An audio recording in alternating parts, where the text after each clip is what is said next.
Gracias Marcos, colegas de Bolivia por la invitación, y gracias Alberto, María Rosa, Miguel, Javier por toda la presentación, que ya han explicado todo, lo que hay que saber y lo que hay que hacer. Entonces yo me concentré, y esa era la idea, en contarles un poco de todo esto que se está recomendando, que hemos podido hacer, avanzar en Argentina, más que nada como para dar una referencia de qué es posible. Es decir, que no solo es un conjunto de buenas intenciones, sino a ver de esto qué se puede llegar a implementar concretamente. Para que tengan una idea rápida, Argentina es un país federal, tiene una organización de 23 provincias, la salud y la educación está delegada en las provincias, y el gobierno federal, que tiene sede en la capital federal, en la ciudad de Buenos Aires, puede dar recomendaciones generales y algunas disposiciones generales, pero de hecho, por ejemplo, uno de los distritos de la ciudad de Buenos Aires fue a la Corte Suprema de Justicia para desconocer cierta norma general sobre escuelas, por ejemplo, sobre habilitación de educación, y lo ganó. Entonces, hay que tener presente que es un gobierno federal donde cada provincia tiene un rol. Y la segunda particularidad, ustedes acá ven en este mapa cómo es la distribución geográfica. Hay muchísimas zonas rurales, muy poco densamente pobladas, y algunas zonas con grandes ciudades muy densamente pobladas. En general, las capitales de provincia son en cada provincia las más pobladas, pero en particular, el hecho de que hay una provincia que se llama Buenos Aires, cuya capital es La Plata, no es la ciudad de Buenos Aires, y la ciudad de Buenos Aires está rodeada por una zona de la provincia de Buenos Aires que se llama Gran Buenos Aires, que es la que concentra la mayor cantidad de población en Argentina. En la capital federal, en la ciudad de Buenos Aires, viven 3 millones de personas, y en la zona de la provincia de Buenos Aires que rodea a la ciudad de Buenos Aires viven otras 13 millones de personas. Así que ahí tenemos un núcleo urbano muy grande.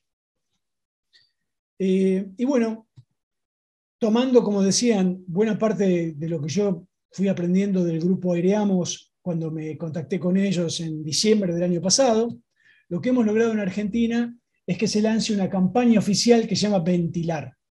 De hecho, Andrea Pineda Rojas, Sandra Cordo y yo participamos del lanzamiento de la campaña allá por fines de marzo. Y la campaña tuvo, fue importante porque fue la primera normativa oficial con guías y recomendaciones del gobierno argentino relacionado tanto con ventilación como con medición de niveles de dióxido de carbono. Es decir, es una normativa oficial del gobierno nacional que toma todo esto que se acaba de comentar y lo plasma en documentos y recomendaciones. A su vez, como estuvimos difundiendo mucho esto, han aparecido una larga lista de fabricantes argentinos que arman y venden medidores de dióxido de carbono, y la página web de la campaña Ventilar tiene un listado de medidores de dióxido de carbono que usan tecnología de infrarrojo no dispersivo, NEDIR, que, como dijeron antes, es la que se recomienda. Acá puse simplemente algunas imágenes de algunos de ellos que encontré en la web, pero en principio todos estos serían igualmente recomendables, y se suman a todos los que se pueden comprar importados, que vienen en algunos casos de España, como el Aranet que mostraban ahí, y en otros casos de China directamente.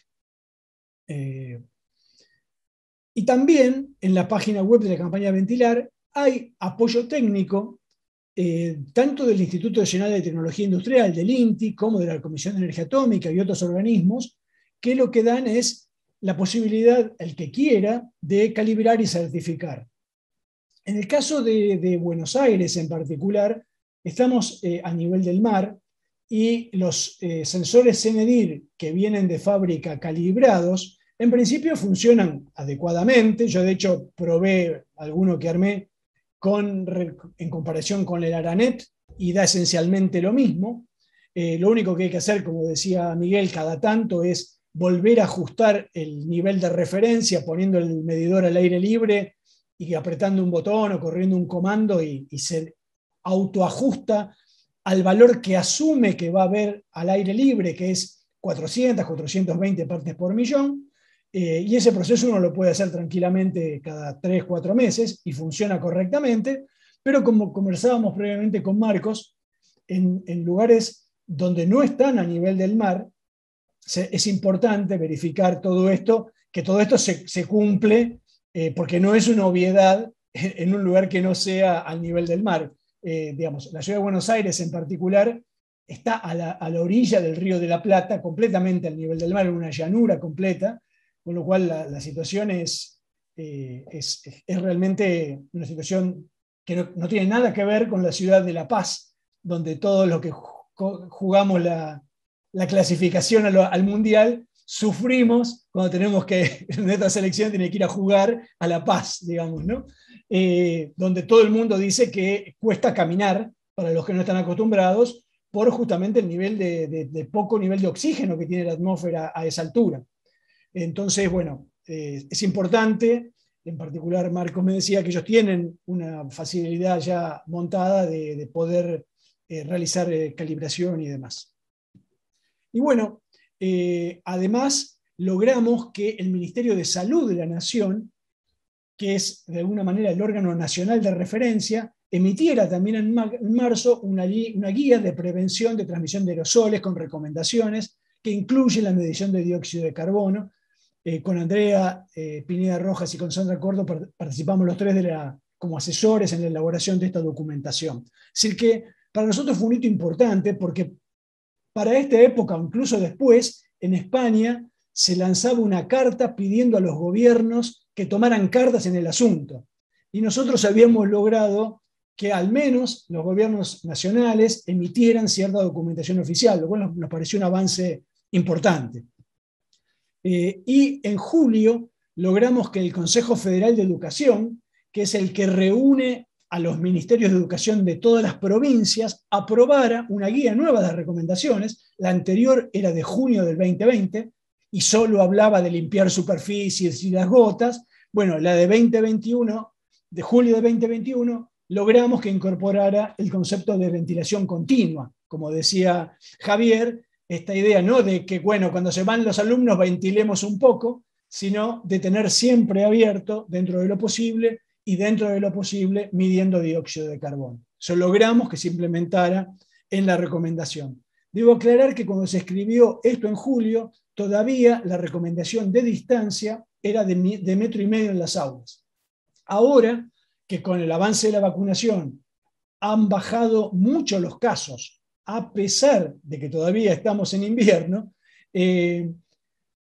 lo que ha ocurrido es que se ha priorizado la vuelta a la presencialidad plena y se ha relajado el 1,5 metros, se ha puesto que en principio, si bien se sigue diciendo que lo recomendable es 1,5 metros, se acepta 90 centímetros, que son los 3 pies del CDC de Estados Unidos, y se dice que si se debe tener menos de 90 centímetros para poder poner a todos los alumnos adentro, lo que se demanda es testeo permanente y medición de CO2 permanente. Lo cual no es lo ideal, porque sabemos que a corta distancia, como dice José Luis Jiménez, si estamos a una distancia donde podemos oler si la otra persona comió ajo, no hay ventilación que nos salve, pero por lo menos que esté establecido que si se relaja la distancia, se tiene que haber más ventilación y tiene que sí o sí estar medida, nos parece que al menos es una indicación en la dirección correcta, de indicar que se está relajando una capa, como decían los compañeros, y que hay que reforzarla con otras.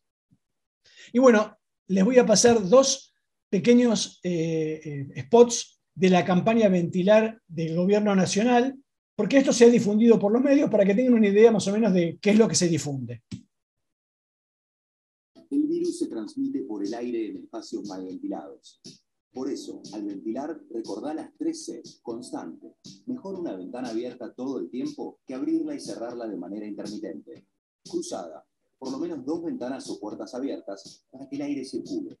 5 centímetros al menos de apertura.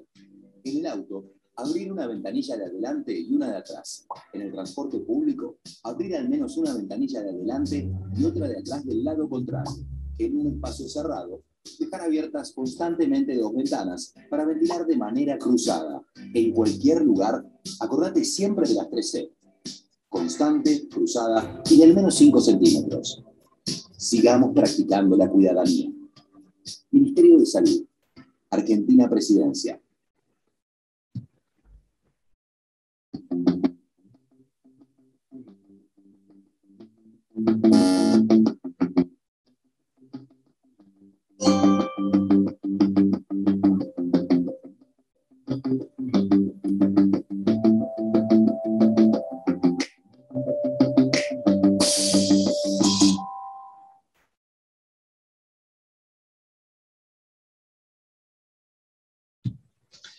Bueno, y en diciembre, además de tratar de difundir esto y de tratar de que los gobiernos lo tomaran, me pareció que podía ser interesante, y además de que hubiera empresas que se pusieran a fabricar, yo hablé con varios empresarios del rubro avisándoles que iba a haber esta necesidad. Además, me pareció interesante poner en internet, en mi página web, de manera libre, cómo se podía construir un medidor de dióxido de carbono de bajo costo usando un sensor ENEDIR. Así que bueno, armé un prototipo y subí las indicaciones, las instrucciones del circuito eléctrico, el código de programación, todo libre a la página web. Lo cual, a la sazón, y eso no fue casual, fue producto de mi experiencia de gestión, fue interesante porque una de las cosas que salieron ahora, los que no quieren que se mida, fue a decir que estaba atrás del negocio de vender medidores de dióxido de carbono, con lo cual al haber puesto en diciembre el código libre de cómo se construyen, quedó claramente desvirtuado que había un interés comercial de por medio. Pero bueno, la universidad donde trabajo, la Universidad de Hurlingham, tomó la iniciativa en febrero, firmó convenio con algunos municipios de la zona de Morón y de Hurlingham para proveer medidores de dióxido de carbono, con pasantes que se pusieron a construir. Yo no tuve que ver con eso, simplemente tomaron el desarrollo que yo hice y lo implementaron masivamente, ya van por más de 1000 construidos. De hecho, el presidente de la Nación visitó y los estudiantes le contaron cómo los estaban armando, y acá está el intendente de la zona de Hurlingham, que ahora en particular, bueno, es ministro desde hace unas semanas, y el rector de la universidad entregando los medidores en las escuelas. La recepción de todos los docentes fue excelente, realmente estaban todos interesadísimos en recibir el medidor. Y además la provincia de Buenos Aires tomó esta iniciativa. Como les decía, no es la ciudad capital de Buenos Aires, la ciudad capital de la nación, sino la provincia que la rodea, y entregó 33.000 medidores para todas las escuelas públicas. También hubo gente que criticó para qué hacían falta y demás, y argumentó que podía haber algún tipo de negocio.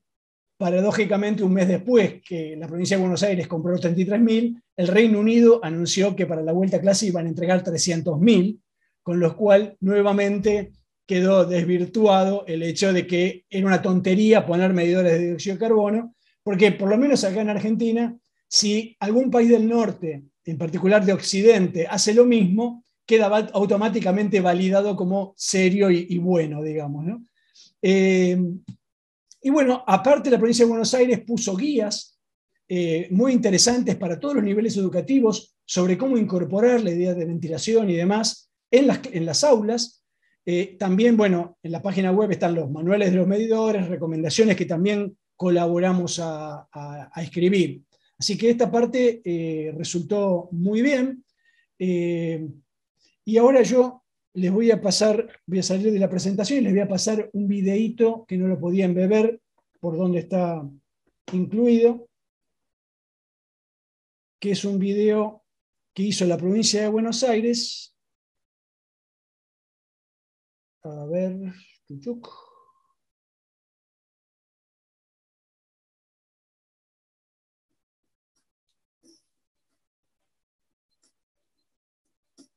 La ciencia permanentemente construye conocimientos que vamos incorporando a nuestra vida y que hoy nos ayudan a enfrentar esta pandemia. Cuando alguien respira, habla, canta o tose, emite pequeñas partículas o aerosoles que quedan en el aire. Si usamos el tapaboca y nariz correctamente, evitamos que una parte de esos aerosoles circule. Si mantenemos la distancia social, es menos probable que respiremos el aire que otros exhalan. Al haber varias personas en un ambiente interior como esta aula, una parte de esos aerosoles queda en el ambiente, pudiendo contener el virus de COVID-19 y de otras enfermedades respiratorias. Por eso es importante que disipemos los aerosoles con la ventilación, permitiendo que ingrese la mayor cantidad de aire posible desde el exterior, sea que provenga del aire libre, de los pasillos o de otros espacios ventilados. Durante la clase tenemos que abrir las puertas y las ventanas lo más que podamos y dejarlas así en forma permanente.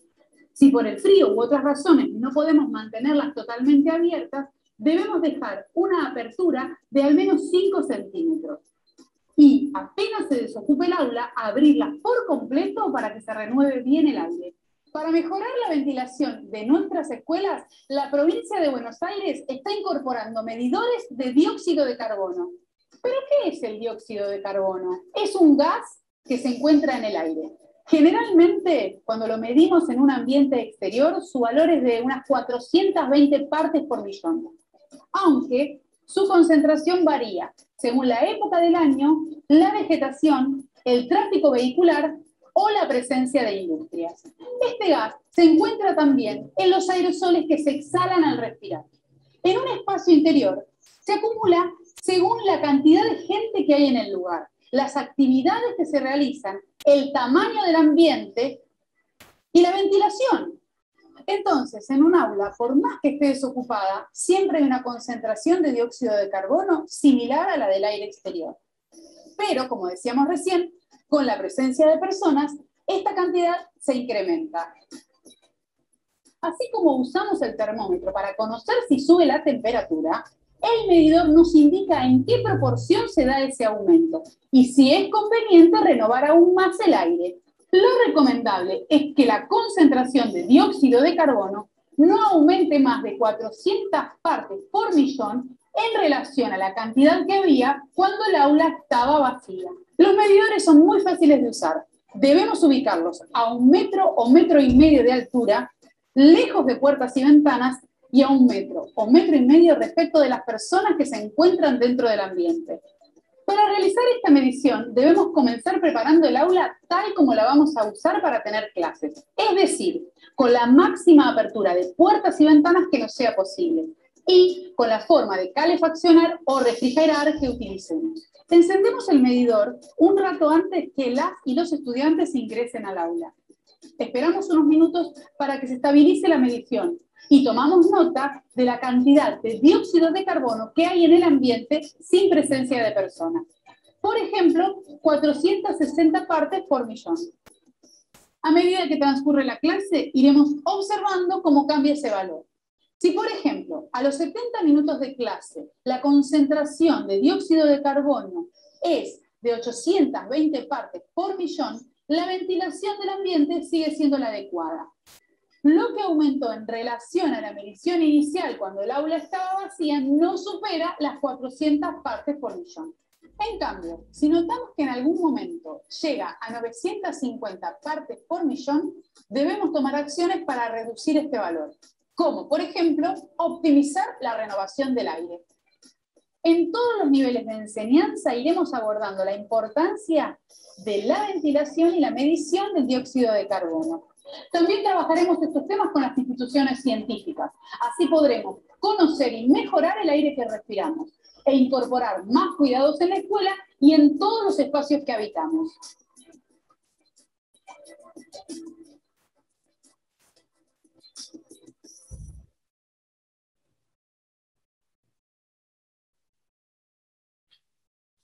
Y bueno, obviamente no es nada distinto de lo que todos los compañeros dijeron antes, pero es de alguna manera el mensaje que les estaba llegando a las escuelas en conjunto con los medidores, lo cual me parece que justamente está bueno para ratificar la campaña de cómo se implementó, ¿no?